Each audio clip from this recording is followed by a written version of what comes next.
हिमाचल आज तक और मैं आपके साथ अम्बी वर्मा। तो चलिए नजर डालते हैं कुछ मुख्य खबरों पर। एनसीपी नेता के बेटे ने टेम्पो ट्रक को टक्कर मारी, 2 घायल, रॉन्ग साइड ड्राइविंग पर एफआईआर। 2 महीने में पुणे का तीसरा हाई प्रोफाइल एक्सीडेंट केस। पूर्व डिप्टी मेयर और एनसीपी शरद गुट नेता बंडू गायकवाड़ के 25 साल के बेटे सौरभ गायकवाड़ ने अपनी एक्सयूवी से एक टेम्पो ट्रक में टक्कर मार दी। हादसे में टेम्पो ट्रक ड्राइवर और उसका साथी घायल है। सौरभ गायकवाड़ को भी चोटें आई हैं। न्यूज एजेंसी पीटीआई के मुताबिक घटना मंगलवार सुबह करीब 5 बजे की है। पुलिस ने बताया कि पुणे में मंजरी मुंडवा रोड पर मुर्गियों से भरा टेम्पो ट्रक गुजर रहा था, तभी एनसीपी नेता के बेटे सौरभ गायकवाड़ की high speed Tata Harrier wrong side से अचानक आई और टेम्पो ट्रक में सामने से जोरदार टक्कर मार दी। घटना का सीसीटीवी फुटेज सोशल मीडिया पर वायरल हो रहा है। इसमें दिखा कि सिंगल लेन रोड पर आमने सामने की टक्कर के बाद दोनों गाड़ियां सड़क के किनारों पर जाकर रुक गयी। काले रंग की कार का अगला हिस्सा बुरी तरह क्षतिग्रस्त हो गया। वहीं कार की टक्कर से टेम्पो ट्रक में लदी कुछ मुर्गियां सड़क पर गिर गयीं। हादसे में टेम्पो ट्रक का ड्राइवर, क्लीनर और सौरभ गायकवाड़ तीनों घायल हो गए। स्थानीय लोगों ने उन्हें अस्पताल पहुंचाया, जहां तीनों का इलाज चल रहा है।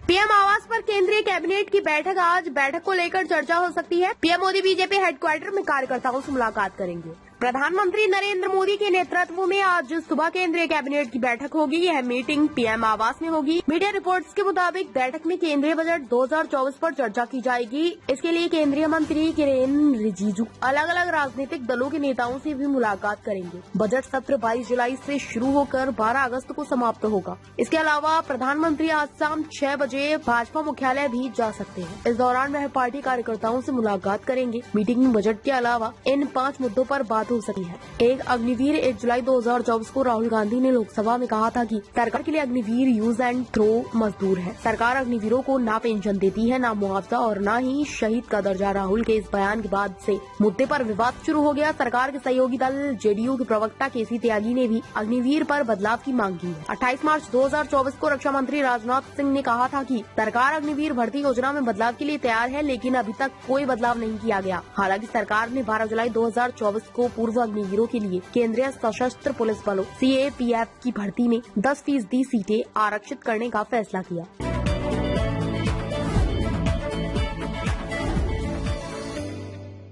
हरियाणा के महेंद्रगढ़ से कांग्रेस विधायक और पूर्व मुख्यमंत्री भूपेंद्र सिंह हुड्डा के करीबी रावदान सिंह के घर एनफोर्समेंट डायरेक्टोरेट ED ने रेड की है। ED टीम गुरुवार सुबह रावदान सिंह के शंकर कॉलोनी स्थित भाई के घर और रेवाड़ी रोड स्थित फार्म हाउस पर पहुंची। दोनों जगह सुरक्षा बल तैनात किया गया है। किसी को आने जाने नहीं दिया जा रहा। अभी तक पता नहीं चल पाया है कि रेड किस केस को लेकर हुई है। ED की तरफ से भी कोई आधिकारिक बयान सामने नहीं आया है। 2 दिन पहले केंद्रीय गृह मंत्री अमित शाह महेंद्रगढ़ में पिछड़ा वर्ग सम्मान सम्मेलन में पहुंचे थे। यहाँ उन्होंने कांग्रेस को चेतावनी देते हुए कहा था कि एक एक पाई का हिसाब लेकर आया हूँ। रावदान सिंह ने हाल ही में हुए लोकसभा चुनाव में भिवानी महेंद्रगढ़ सीट से चुनाव लड़ा था। कांग्रेस पार्टी ने उन्हें अपना उम्मीदवार बनाया था। हालांकि भाजपा उम्मीदवार चौधरी धर्मवीर ने उन्हें करीब 41 वोटों से हरा दिया। आदर्श क्रेडिट कोऑपरेटिव सोसाइटी घोटाले में रावदान सिंह के परिवार के तार जुड़े थे। ED की जयपुर ब्रांच में वर्ष 2019 में इस मामले को टेक ओवर किया। हरियाणा के रेवाड़ी के अलावा महेंद्रगढ़ और नारनौल में जो जमीनें खरीदी, उसमें एक कंपनी का नाम सामने आया। ED ने राहुल मोदी, मुकेश मोदी, प्रियंका मोदी, आदर्श समूह, आदर्श क्रेडिट कोऑपरेटिव सोसाइटी लिमिटेड के कई अधिकारियों के अलावा 6 राज्यों के तकरीबन 125 लोगों के खिलाफ मामला दर्ज कर उन्हें आरोपी बनाया। इनमें एक नाम महेंद्रगढ़ से कांग्रेस विधायक रावदान सिंह के बेटे अक्षत राव का भी है।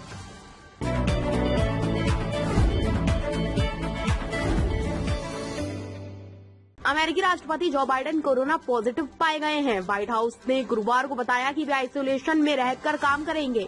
एक दिन पहले उन्होंने कहा था कि अगर डॉक्टर उन्हें अनफिट घोषित करते हैं तो वो राष्ट्रपति चुनाव की रेस से बाहर हो जाएंगे। एक दिन पहले 17 जुलाई को यह इंटरव्यू टेलीकास्ट किया गया। बाइडेन ने सार्वजनिक रूप से ऐसा पहली बार कहा है। बाइडेन से जब उनकी खराब सेहत को लेकर और राष्ट्रपति पद के लिए डेमोक्रेटिक उम्मीदवारी के लिए चल रही रस्साकशी के बारे में पूछा गया तो उन्होंने कहा कि अगर डॉक्टर मुझे अनफिट या किसी बीमारी से ग्रसित पाते हैं तो यह एक समस्या है।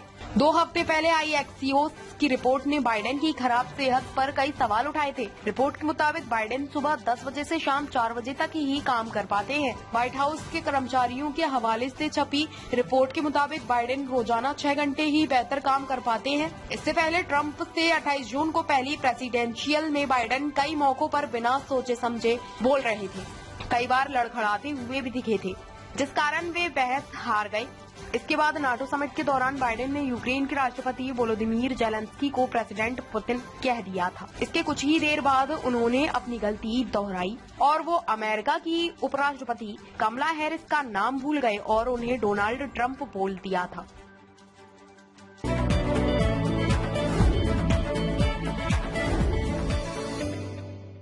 यूपी में द्रिबुगढ़ एक्सप्रेस पटरी से उतरी, एसी समेत 15 कोच पटरी से उतरे, 2 यात्रियों के पैर कटे, 20 से ज्यादा घायल। यूपी के गोंडा में ट्रेन हादसा हो गया। द्रिबुगढ़ एक्सप्रेस की 3 एसी समेत 15 बोगियां पटरी से उतर गयी। इनमें 3 पलटी खा गयी।